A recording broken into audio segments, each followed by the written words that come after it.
In this video, we will look at structured error handling. So, we've been talking about ways of grouping data. Data is grouped in tuples or lists, or grouping it in dictionaries. This helps organize your work, or should I say your data. But there's another organization tool that is handy, and that is grouping programming statements together. And one of the ways you can do that is by grouping it in a try block. The try except combination or construct has a couple advantages. First of all, it's a nice, simple way to organize your code.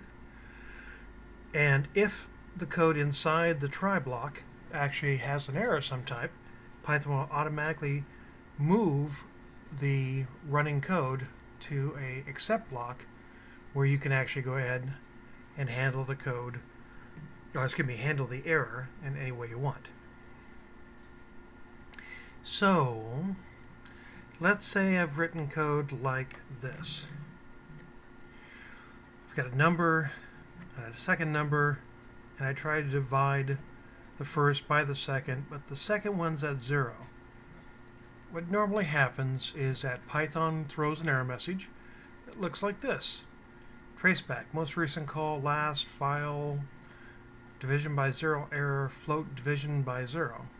Well, if you're a programmer, this probably makes some kind of sense to you. End user, it may make sense as well. It depends on the skill level. But it's not really a friendly error message. So what you might do is you might go through and use this try except option. You take the code that you want to write, and you write it inside of the try block. So try starts like this. You take it over just like any other block of code, like a while or a for loop. You kick it over, you put your code inside of there. It'll try to do all three statements, 1, 2, 3. If any of them fail, it will immediately jump down to the except block, and you can put whatever code in there you want. For example, I put in some code that is perhaps a little bit friendlier. An error occurred when trying to divide by 5 by 0. So that, of course, is not the best error message ever written, but it certainly is simple and maybe a bit friendlier than this. And you could, of course, add on your own customizations. So the way it works is you go through and you put in some statements in a try block. I don't know, it could be anything, to tell you the truth.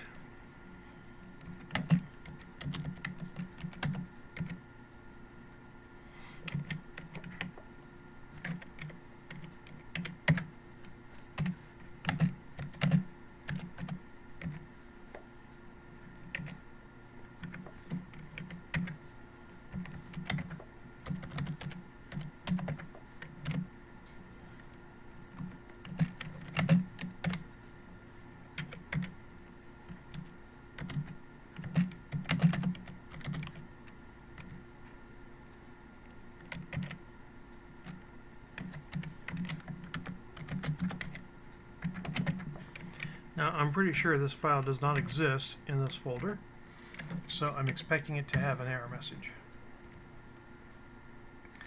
And it's complaining right now because it expects to have a except block to go along with it. And then in the except block, it should have some statement.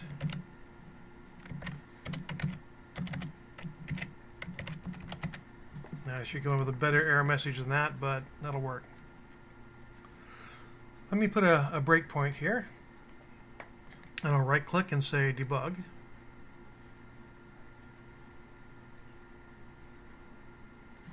And it starts running through the code. I'll step through it piece by piece. Input, more input. Oh, looks like I haven't ran that line yet. Okay, and then it goes ahead and prints. It tries to open. It can't find the file. It immediately jumps down to accept. and prints out error. Now it's a little hard to see because it didn't seem like it skipped over anything. So let me move this down a bit and try it again.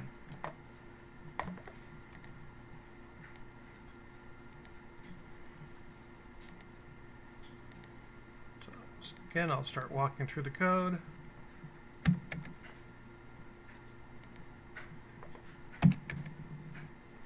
This is where it's going to try to open that file. It should fail, and because it's in a try except block, it won't get to line 5. It'll actually just jump over that. Watch.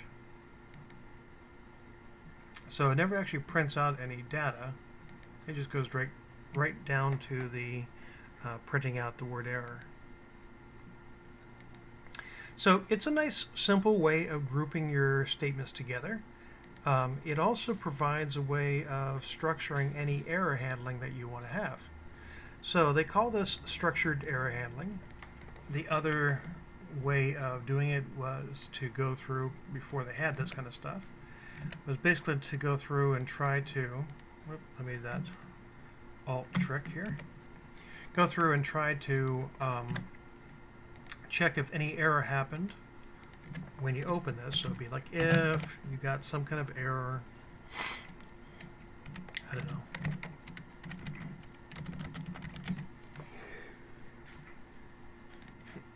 if some kind of error existed, and this is actually pseudocode, I'm not even looking up the actual instructions, then perform some kind of action. And the problem with this, I'll continue with something else. The problem with this is that everybody would write their code a little bit differently. So my if-else blocks would look very different than your if-else blocks, or at least has the potential to. With try except, it's more structured.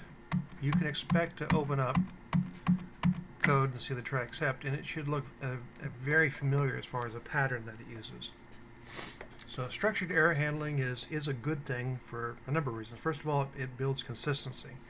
Second of all, it's an easy way to group your set of statements together. And third, it allows you to go ahead and do customization for how an error is handled. As we go forward in the class, we'll continue to expand on the try except block and see examples of it and see how it's used and why you care. So this is just kind of an introduction to that, and we'll see more later. Speaking of introductions, the next video is an introductions to functions, which is another way of grouping statements. I'll see you there.